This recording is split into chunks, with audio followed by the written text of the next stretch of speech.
하나님의 말씀은 에레미야 51장 33절로 40절 말씀입니다.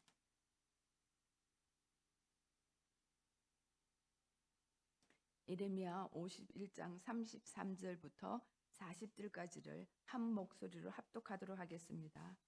33절에서 40절까지입니다. 시작. 만군의 여호와 이스라엘의 하나님께서 이와 같이 말씀하시되 딸 바벨론은 때가 이른 타작마당과 같은지라 멀지 않아 추수 때가 이르리라 하시도다. 바벨론의 느부갓네살 왕이 나를 먹이며 나를 멸하며 나를 빈 그릇이 되게 하며 큰 뱀같이 나를 삼키며 나의 좋은 음식으로 그 배를 채우고 나를 쫓아내었으니 내가 받은 폭행과 내 육체에 대한 학대가 바벨론에 돌아가기를 원한다고 시온 주민이 말할 것이요 내 피 흘린 죄가 갈대아 주민에게로 돌아가기를 원한다고 예루살렘이 말하리라.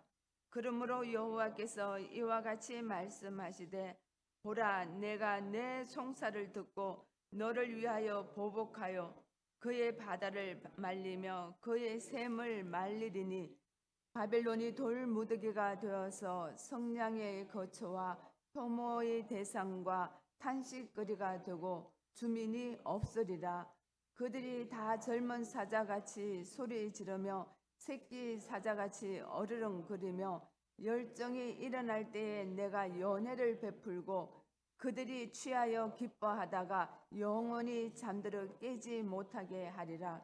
여호와의 말씀이니라. 내가 그들을 끌어내려서 어린 양과 순양과 순염소가 도살장으로 가는 것 같게 하리라. 아멘.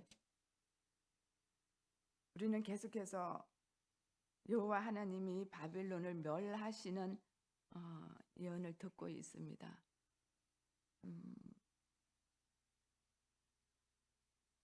졸리운데도 나오셨습니까?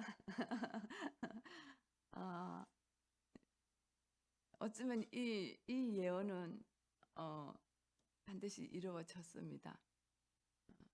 하나님이 약속하시고 하나님이 계획하신 것은 1.1획도 틀림이 없었습니다.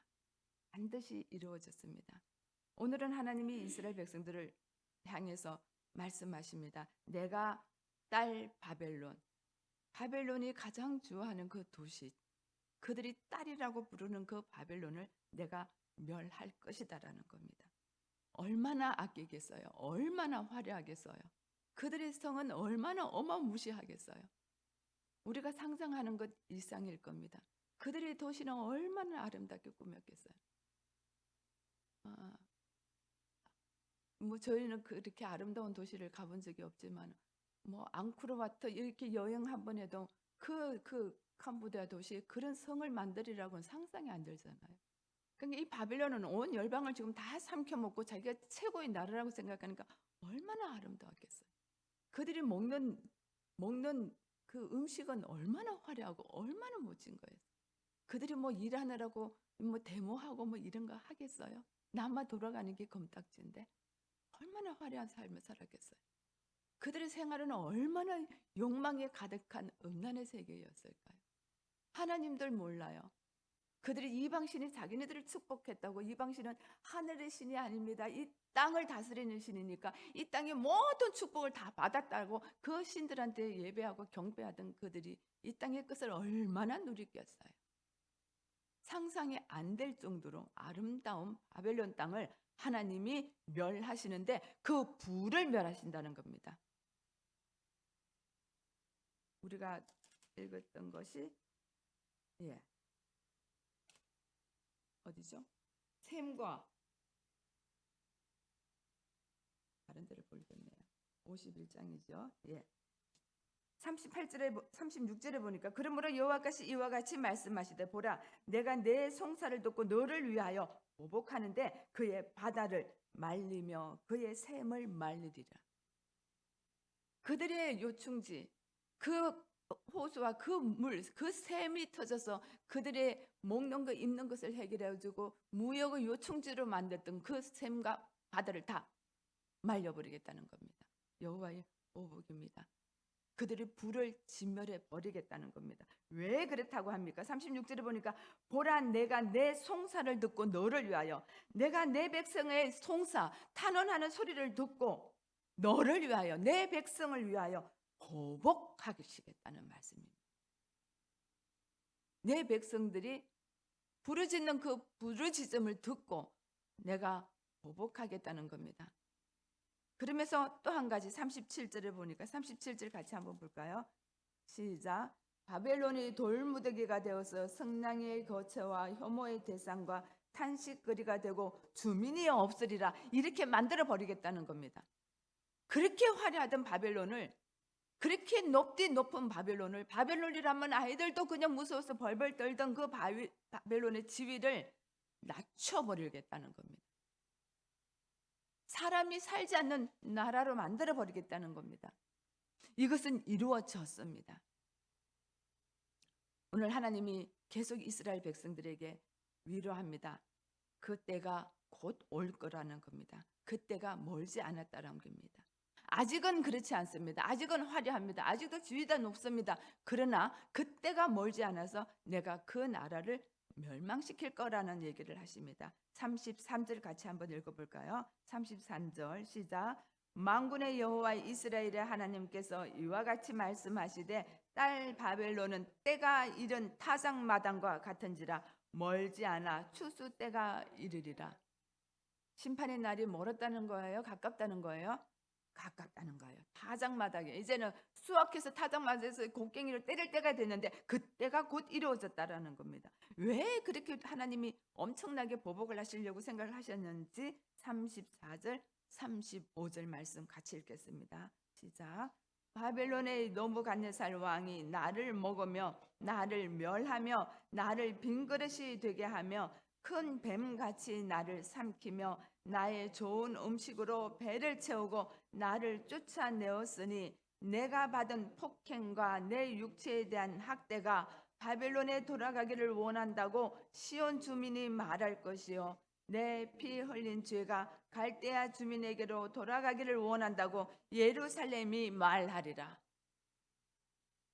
시온 주민, 남백성 유다가 말할 것이며 이스라엘이 말할 것인데 그 말이 뭐냐면은 바벨론 너부갓네살 왕이 나를 먹어버렸고 나를 멸했고 나를 빈그릇이 되게 했고 큰 뱀같이 나를 삼켜버렸고 나의 좋은 음식으로 나의 기쁜 소식으로 그 배를 채우고 나를 쫓아내었는데 내가 받은 폭행, 내 육체에 대한 학대,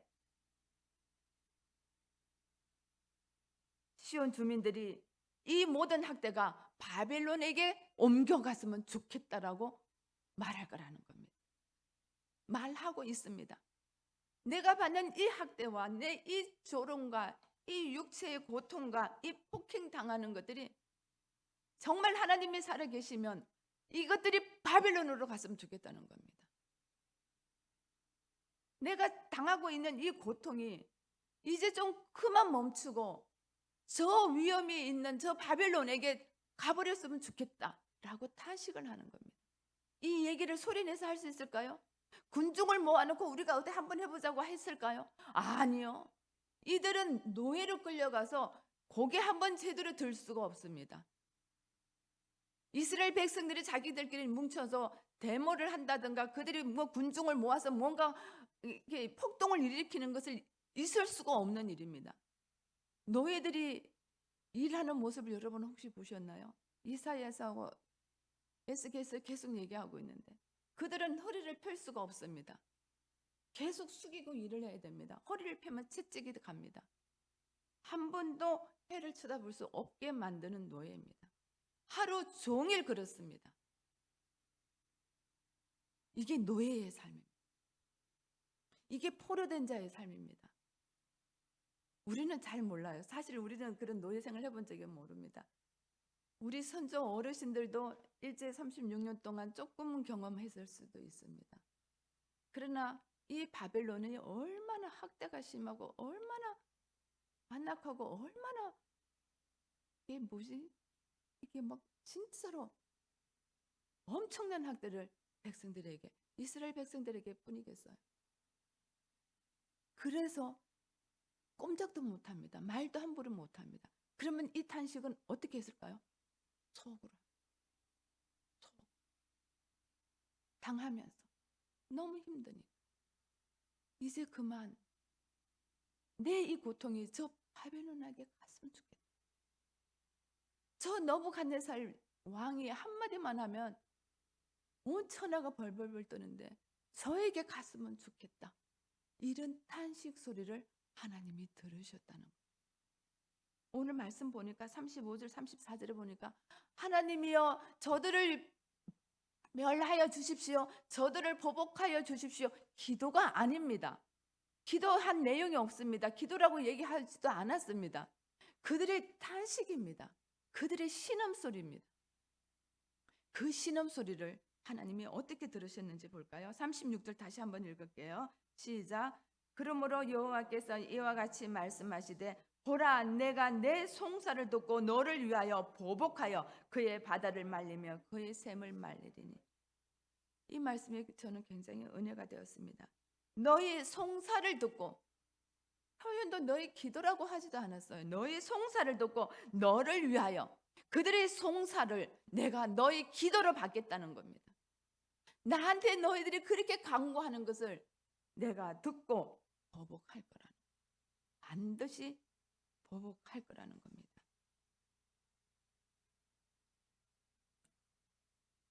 하나님은 우리들의 기도를 들으십니다. 우리가 기도할 줄을 알지 못하면 신음소리도 들으십니다.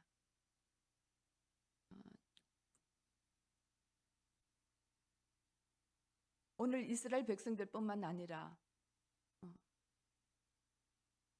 예수 믿는 것 때문에 핍박당하는 지하교회 성도들이 엄청 많은 것을 우리는 암암리에 들어서 알고 있습니다.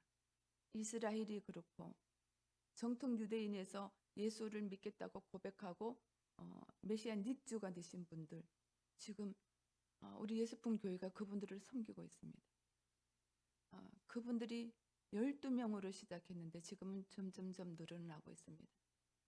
그분들은 언제 죽임을 당할지 모릅니다.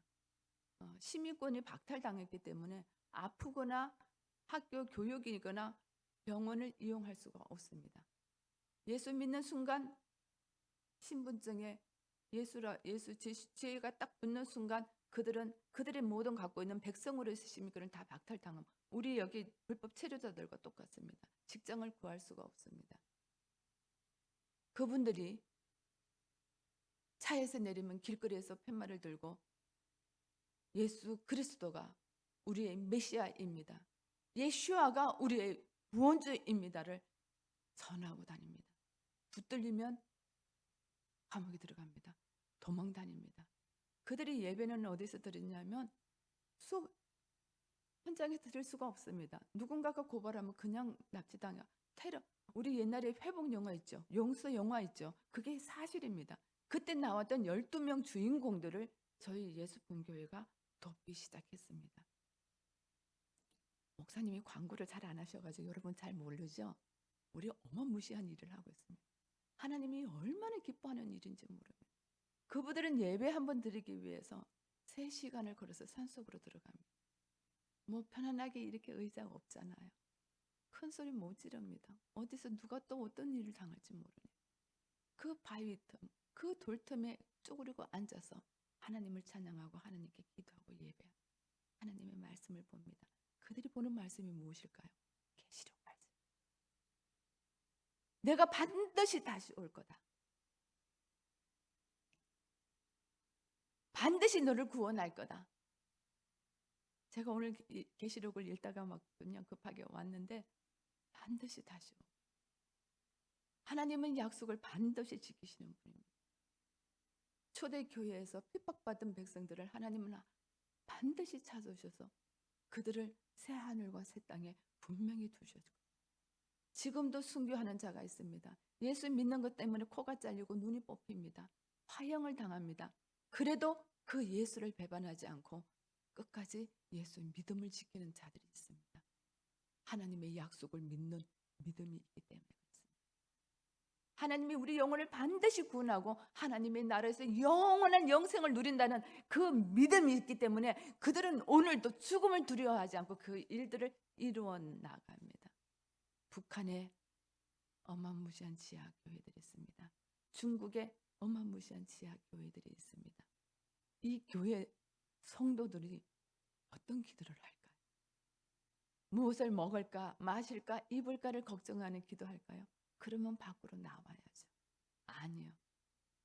메시아 예수 그리스도가 나와 함께 계시고 그분이 구원 주고 그분이 하나님이고 그분이 다시 올 재림이란 주라는 것을 고백하며 그분의 이름을 높이고 살아가는 사람들입니다. 언제 오실지도 모릅니다. 바벨론에는 70년이라는 정해져 있지만 그 주님이 언제 오실지 모릅니다. 그래도 우리도 그러잖아요. 지금까지 안 오셨는데 언제 또 오실까? 반드시 오십니다. 반드시 그 나라는 있습니다. 어떻게 증명하느냐고요? 제가 참 좋아하는 감독이 한 분 계십니다. 김종철 감독님입니다. 회복 영화를 만드신 분이에요. 김우영 감독하고 함께 만드신 분인데 이분이 얼마 전 이분은 다큐를 찍는 분입니다. 다큐를 찍었는데 에티오피아에 가서 에티오피아에 남아있는 유대인들을 찾아냅니다. 그 유대인들을 다시 이스라엘로 고국으로 돌아가게 하는 일을 알리야라고 하는데 우리 한국의 온누리 교회가 집중적으로 이 알리야 사역을 하고 있고 많은 분들이 여기에 동참하고 있습니다.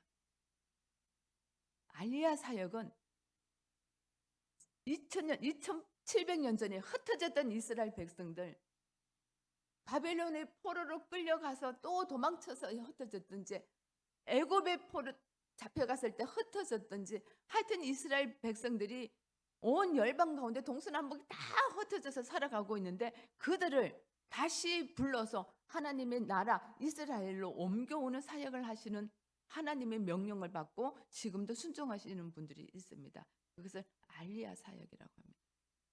유럽 쪽에 계신 분들은 부유합니다. 건강합니다. 그런데 저 아프리카 오지에 산다든가 저 무슬림 지역 중심에 사는 분들은 절대로 잘 살 수가 없습니다. 근데 에티오피아에 악숨이라는 곳과 곤다르라는 곳이 있는데 완전히 원시족같이 살아가는 곤다르족에 있는 원시 부족인 줄 알았답니다. 보니까 유대인들이 핍박을 피해서 산속으로 가다가 나중에는 숲이 얼마나 울창한지 거기가 누가 있는 줄도 알지 못하는 곳에서 지금까지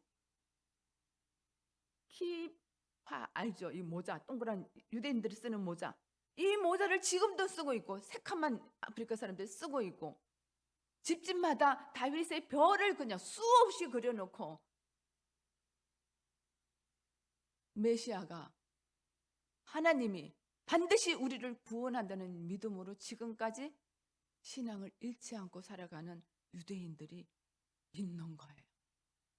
160명을 찾아내가지고 비행기를 태워가지고 이스라엘까지 가는 것을 다큐로 찍으셨어요. 어떻게 아프리카까지 기독교인들이 유대인들이 갔냐고요? 저는 이제 커피를 하기 때문에 이게 너무 잘 알아요. 에티오피아 여왕이 누구였어요? 시바양이. 누구를 찾아갔죠? 솔로몬을 찾아간 거예요. 이 에티오피아 여왕이 어마무시하게 부를 누렸어요. 그 나라에는 향료가 굉장히 귀한 향품이 있기 때문에 그걸 팔아가지고 어마무시하게 그 나라를 옛날엔 예멘과 에티오피아가 한 나라였어요. 그러니까 얼마나 부귀를 누렸는데 이제 소문을 들으니까 이스라엘의 솔로몬 왕이 자기보다 더 뛰어나다는 거예요. 지혜를 가지고. 그래서 범을 다 가지고 솔로몬을 찾아간 게 성경에 기록되어 있어요. 가서 솔로몬과 함께 생활을 했겠죠. 이제 그 스토리가 있어요. 근데 그 스토리가 에티오피아 사람들이 책에 그 스토리가 있는 것을 갖고 있더라는 거예요. 어떻게 우리나라가 유대교가 됐는지 이스라엘 민족인지 그게 적혀 있는 게 그래서 이분이 나중에 지금 제가 다 이 설명할 수가 없어요.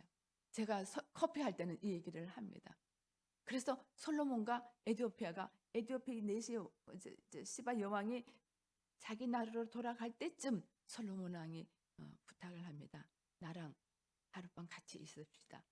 근데 시바 왕의 콧대가 높아서 아닙니다. 나는 당신과 이렇게 함께 있기를 온 게 아니라 당신이 갖고 있는 나라의 지혜와 지식을 얻고 싶어서 왔기 때문에 나는 갑니다. 그러니까 솔로몬이 얼마나 지혜로웠으면요. 그날 가는 전날 잔치를 많이 베풀었대요. 그러고서는 어, 어, 당신이 나랑 같이 있지는 않는데 같은 한 곳에서 있고 싶습니다. 이제 마지막이니까. 그리고 중간에 이렇게 얇은 카텐을 쳐놓고 당신은 여기 주무세요. 나는 여기서 자겠으면 여기 둘이 잠자리를 든 거예요. 시바 형이 자다가 너무 목이 말라가지고 이제 긴장도 하기도 하고 또 저녁을 잘 먹었잖아요. 진짜 어마어마한. 그리고 먹고 이렇게 보니까 너무 목이 마르는데 솔로몬 그 침대 옆에 보니까 세상에 얼음물이 찰랑찰랑찰랑한데 얼마나 예쁜 그릇에 시원한 물을 담아놓고 그 컵의 반쪽이 찰랑찰랑찰랑 넘치게 물이 보이는 거예요. 그러니까 시바 양은 아무런 생각 없이 그 커튼을 휘황 쏘시고 가서 그 물을 따로 먹었어요. 어떤 약속을 했냐면 당신이 요 천막을 넘어오면 당신은 내 마음대로 할 수 있고 내가 당신의 천막을 커튼을 지나가면 당신이 내 마음대로 죽이든지 살리든지 해도 됩니다 하고 약속을 했대요. 근데 시바 여왕이 그걸 잊어버린 거예요. 그래서 커튼을 치고 와가지고 물 한 모금 마시려고 솔로몬이 있는 자리로 온 거예요. 그래서 그날 밤 아름다운 시간을 가졌대요. 근데 돌아가는데 임신을 한 거예요. 이거는 알려진 사실이에요.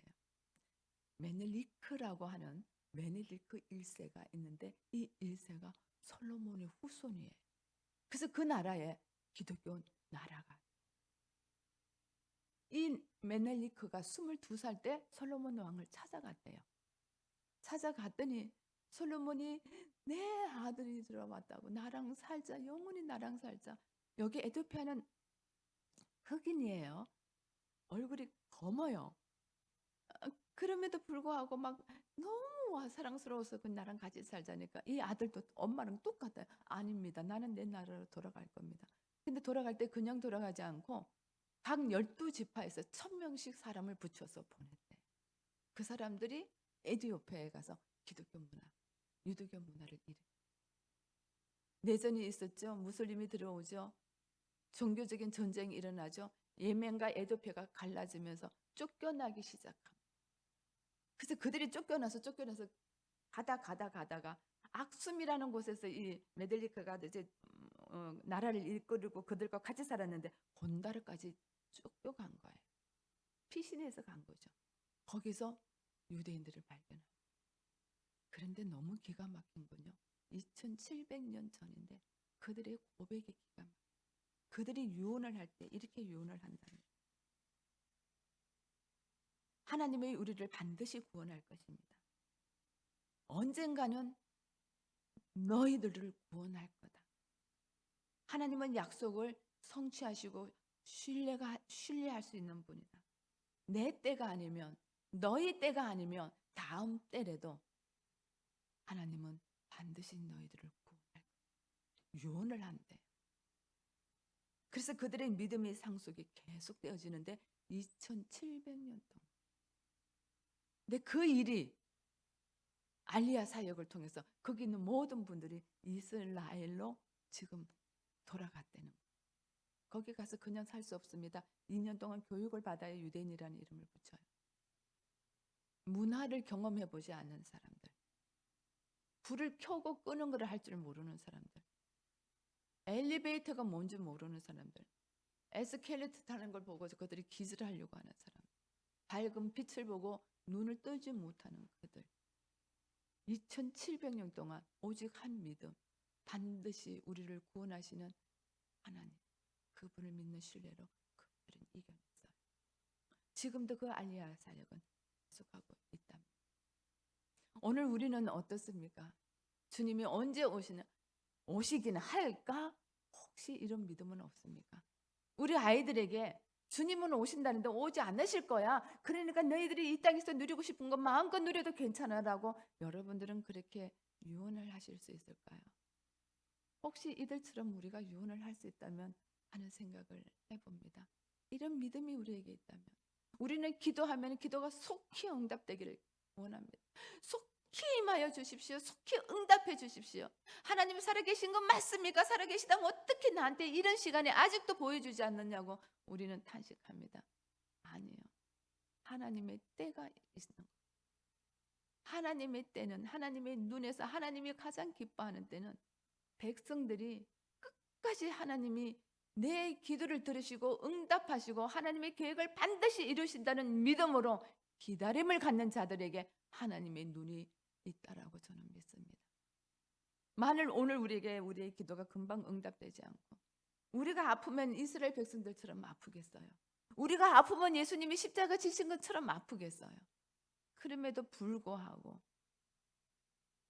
우리가 주님 앞에 떼 쓰지 않아도 될 것 같은데 우리는 떼를 쓰죠. 그 때도 들으시는 하나님. 우리의 신음소리, 우리가 힘들다고 쩔쩔매는 소리도 들으시는 하나님은 그 신음소리도 기도로 바꾸시고 반드시 응답해 주십니다. 저는 오늘 본문 말씀을 생각하면서 저의 모습을 생각했습니다. 나에게 있는 믿음은 도대체 어떤 믿음일까? 어제 우리 주일학교 아이들 위해서 기도했습니다. 계속 그렇게 하고 싶었습니다. 그래서 제가 기도할 때 하려고 요걸 좀 넣어놨는데 30명이 되는 아이 하나하나 저 아이들이 우리처럼 성인이 됐을 때 우리처럼 이런 곳에서 기도하고 주님을 동행하고 있다라는 보상이 우리에게는 없잖아요. 시대가 너무 악해졌습니다. 믿던 자들이 지금 주님을 떠나는 자들도 많이 있고요. 조금만 고난이 있으면 하나님이 계신 거 맞아 하고 다시 세상 신에게 가는 모습을 우리가 너무 많이 보잖아요. 하나님이 계시다면 나한테 이럴 수가 있어. 하나님이 계시다면 십자가에서 뛰어내려봐. 능력을 행해봐. 기적을 행해봐. 그러면 우리가 믿을게. 오늘 이런 믿음의 소유자가 우리 한국 교회도 너무 많고 주의 종들도 있고 하나님을 알지 못하는 자들도 말할 것도 없습니다. 우리는 이런 시대에 살아갑니다. 한국 청소년들 기독교 믿는 비율이 4%로 떨어졌다고 그럽니다. 4%. 그래서 미전도국이 지금 되어 가고 있습니다. 수많은 나라에 선교사를 파송하는 이 나라가 우리 젊은이들에게 복음을 다시 전해야 되는, 그래서 선교사들이 역선교하러 오는, 지금 하와이 코나에서 스태프들이 한국을 품고 있는 이유가 나는 북한을 품는 줄 알았어요. 대한민국이라 그래서 북한이 아니에요. 한국이 청년들을 품고 기도하고 있대요. 왜 그러냐고 물었더니 하나님이 그런 마음을 주셨대요.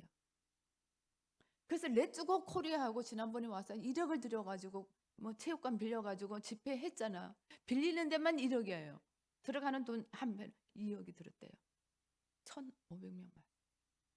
굉장히 많이 온 것 같죠? 아니에요. 그 체육관에 1,500명을 하니까 앞에만 와글와글 하루 종일 예배를 드렸어요. 점심도 안 먹고 저녁도 안 먹고 아침 10시부터 저녁 7시까지 예배 드렸는데 애들이 갈 생각을 안 했대. 지금도 하나님은 일하고 계십니다. 우리 성도들이 좀 더 깨어 있었으면 좋겠습니다. 주님, 우리가 어린아이를 위해서 한 영혼을 위해서 기도할 때 그 음성 들으셨을 거고 지금 오늘 우리가 여기에 앉아서 2700년을 기다린 그 유대인들, 그들을 생각하면서 내 믿음이 참 연약하구나 깨닫는 이 마음도 주님이 지금 아시고 우리 가운데 계셔서 우리에게 하나님이 각자 들려주고 싶으신 음성을 주실 겁니다. 오늘 이 시간은 하나님의 마음을, 하나님의 생각을, 하나님의 음성을 들어보는 시간 되었으면 좋겠습니다. 기도하겠습니다.